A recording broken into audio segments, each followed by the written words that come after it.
Not enough is said about the positives in pro wrestling. Day after day, we are deluged in information about disgruntled wrestlers from jaded fans. And it all just seems so negative and ugly. The reputation of the wrestling business as one step out of the carnival, full of weirdos who use steroids and snort coke until their hearts burst, is permeated throughout the mainstream media. I will attempt to offer something different. This video will focus on three positive stories of men whose lives have been improved by their involvement in the wrestling business. First, it is necessary to discuss the benefits of sports. Some will say that pro wrestling is not a sport due to the fact that it lacks true competition and because the outcomes are predetermined. While this is true, it is also true that pro wrestling engages in the same basic skill set needed for one to succeed in sports. Second, we will get into three biographies of individuals who managed to use the skills learned in the business to change their own lives. These three men are the internationally known wrestling stars Booker T, R-Truth, and MVP. Their stories are inspirational, worthy of documentary and film. They harness the benefits of sports to change their lives and the lives of others. Part 1. The Benefits of Sports. Gildy Owl, 2015, discussed the role of sports in personal development. Sports promotes several positive attributes, including but not limited to physical and mental health, overcoming adversity, planning, and goal definition. Sports improves an individual's problem-solving skills, memory, motor, and communication skills, as well as their negotiation skills and their concentration. It lowers anxiety, teaches that stress can be a motivating factor, and can help with conflict management. Many of us will see sports programs in inner cities as a net positive. They give children, especially young boys, a creative outlet where their natural aggressive and competitive urges can be harnessed for pro-social gains. An untold number of athletes, such as boxers, football players, or basketball players, profess that sports saves their lives. The usage of soft skills, especially communication and negotiation, help youth navigate the world around them. Most importantly, athletics often connect youth to positive male role models, or role models in general, and to help them grow their innate potential. The lack of positive role models, personal and career goals, are usually coupled with feelings of hopelessness, leaving many youths in the lurch. These youths often end up dead or in jail. And the three biographies are tales which could have ended in tragedy, but the introduction of pro wrestling saved their lives. Biography number 1, Booker T. Booker T. Huffman, better known as the wrestling legend Booker T, had a rough life. His mother had 8 children by 3 different men. His father was a moonshiner and a gambler who worked in a pool hall. At age 59, Booker's father had a stroke and died. Booker was 10 months old at the time. His mother packed up their family and moved from Plain Dealing, Louisiana, to Houston, Texas. While Booker was 13, his mother fell while trying to fix a fan on the ceiling of the kitchen. The injuries would leave her in a coma, and the family would eventually have to pull the plug. After his mother's death, Booker lives with a couple of his siblings. Some of the other older siblings left off on their own. Booker, at 17, impregnated a 15-year-old girlfriend. She would give birth to his oldest son. To take care of his child, Booker quit high school and went to work in a market. He was fired for no-showing a day of work and trying to impersonate his sister over the phone. Booker moved in with his brother Lash and went to work at Wendy's. Shortly after starting at Wendy's, he was transferred to a different Wendy's across town, which meant that he had to wait 30 minutes to catch the bus. Booker found that Wendy's was a dead-end job and began to sell weed to supplement his income. He had become involved in drugs by hooking up with his sister's boyfriend. He also started hanging out with the wrong crowd. One of them was a young man named Zachary Claiborne, a felon who also worked at Wendy's. After a while, Zachary quit, and Booker was fired for no-showing. The two and another young man were smoking weed in an apartment when they came to a decision. They were going to rob the Wendy's using the uniforms which they still had. For 3 months, in 1987, Booker and his friends robbed 12 different Wendy's restaurants, making off with between $400 and $4,000 apiece. They were arrested when Zachary's girlfriend turned them in because she wanted the $5,000 reward offered by Crime Stoppers. At age 22, Booker was sent to Texas State Penitentiary to serve a 5-year sentence for armed robbery and aggravated assault. He was released after 19 months for good behavior. In 1989, Booker went to live with his brother Lash once more. Lash had begun visiting a wrestling school run by legend Ivan Putski. Booker had begun to work in a storage facility. It was Lash who suggested Booker T get into wrestling, but Booker didn't have the $3,000 to pay for the training. Fortunately, Booker's boss at the storage facility would give him the $3,000 as a bonus. Booker spent 4 years on the Texas independent scene before Ted Turner's World Championship Wrestling came calling. In 1993, Booker T was signed to WCW for $70,000. Wrestling gave Booker an opportunity, and he made the most of it. He eschewed stereotypes such as using gangster rap as an entrance theme or speaking in Ebonics, though he did do some questionable gimmicks over the years. In 2000, Booker T became only the second black WCW World Heavyweight Champion of all time. He would win that title 5 times total before WCW closed up shop in 2001. In 2006, he would climb the mountain once more under the WWE banner, winning the World Heavyweight Championship. Today, Booker T is a 2-time WWE Hall of Famer, once under his own name, and the second with his brother Lash, who is better known as Stevie Ray, under the tag team Harlem Heat.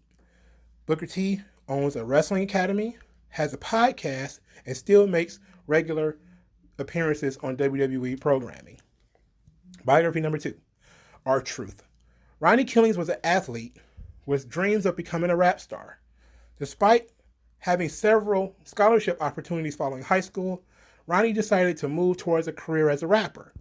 To fund his budding rap career, Ronnie began selling drugs.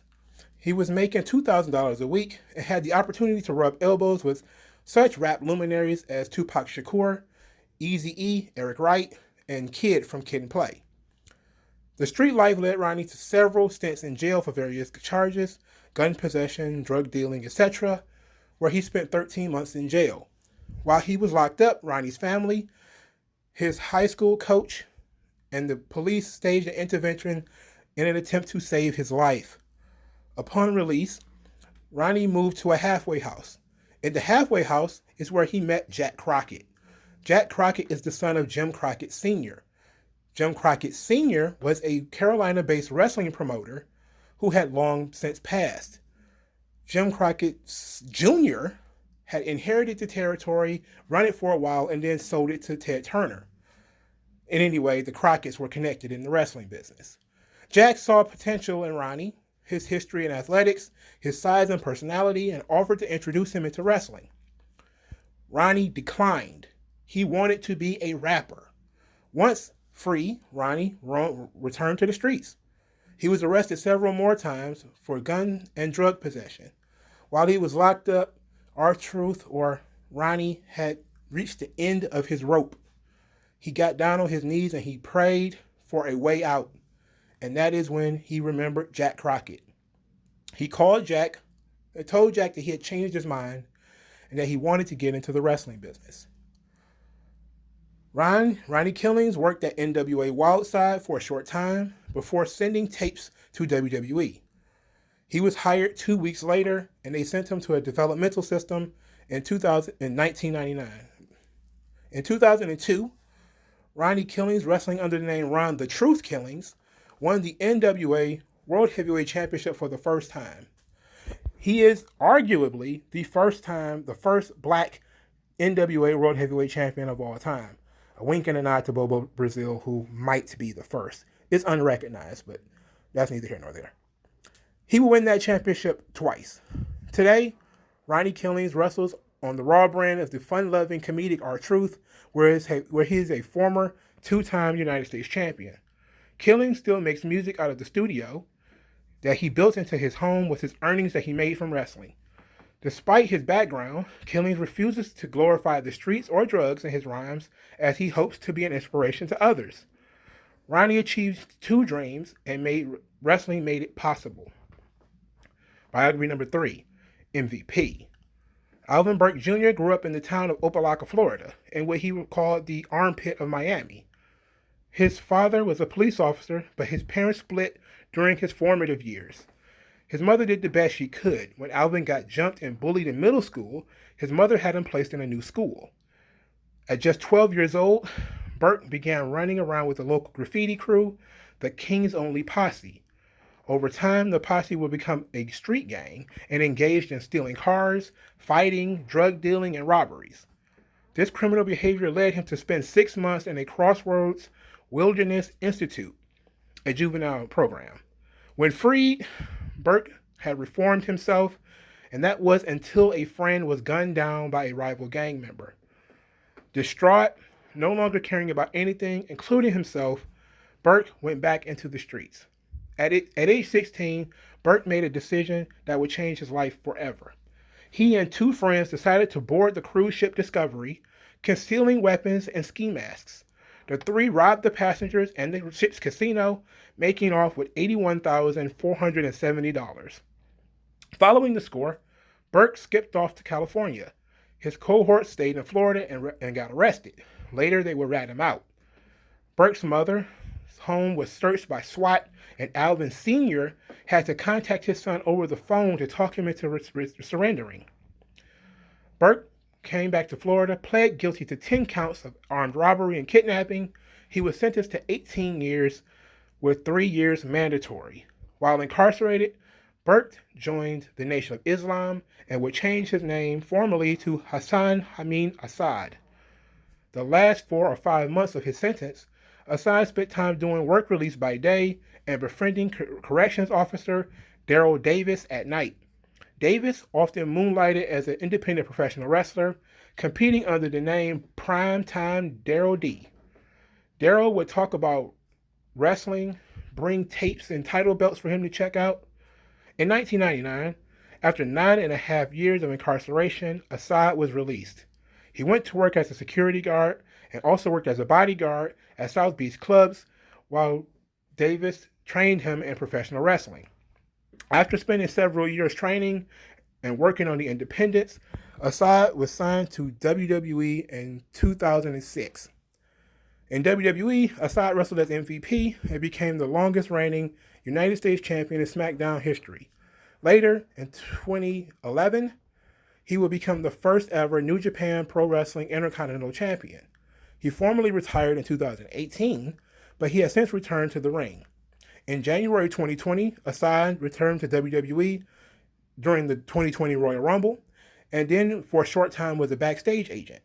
He now competes full-time on the Raw brand. During the intervening years, Assad became an atheist, giving up his connection to the Nation of Islam, an activist, focusing on at-risk youth, discrimination against felons, and police brutality. He started several outreach programs for the kids in Miami and even competed in a Brazilian Jiu-Jitsu tournament. Assad has led an enviable life, one he earned by applying himself and finding a way to overcome his circumstances. A wrap-up. One of my favorite books is King of the World by David Rimnick. The book is about world-famous boxer Muhammad Ali, but it's really more about Muhammad Ali's most famous opponents. One of these foes in particular was Sonny Liston. Sonny Liston was a child of sharecroppers, an illiterate man who didn't even know his own birthday. He was a stereotype of a black man, big, muscular, and vicious. An imposing figure, Liston had a history of violence and crime before he even got into boxing, and was often lambasted and mocked in the media. In the relatively conservative 1960s, Liston was not the kind of man anyone wanted as world champion. In those days, the champion was expected to be above reproach, a hero. Moral character was important, and certain behaviors and attitudes would impede your success. The world has not changed so much in the desire for athletes to be role models, but those restrictions have somewhat loosened. In the years since Liston won the World Heavyweight crown, more athletes with his background found themselves working up from those holes. Notable champion boxers such as Bernard Hopkins and Mike Tyson come to mind. They are also former felons who ended up becoming world champions. They had similar roads to Liston and the wrestlers outlined here. While professional wrestling is more of an art form than legitimate competition, the parallels are evident. One must learn discipline, humility, and a myriad of other skills in order to succeed. A wrestler has to be dedicated, willing to make sacrifices and take positive risks, which can embarrass themselves in front of the world. Wrestling is enjoyed globally. Most wrestling products are visible all over the world. This should give the youth hope. There is always an opportunity, if not in the United States, then in Mexico or in Japan. I outlined here 3 high-profile examples out of dozens that I could have chosen. It is often said that the only real thing in wrestling is the money and the miles. This isn't necessarily true. The skills needed to succeed are real, the work needed to succeed is real, and the people watching and inspired by the stories of these individuals in the ring are real. This has been Mondo Slade. Like, share, and subscribe. Thank you for listening.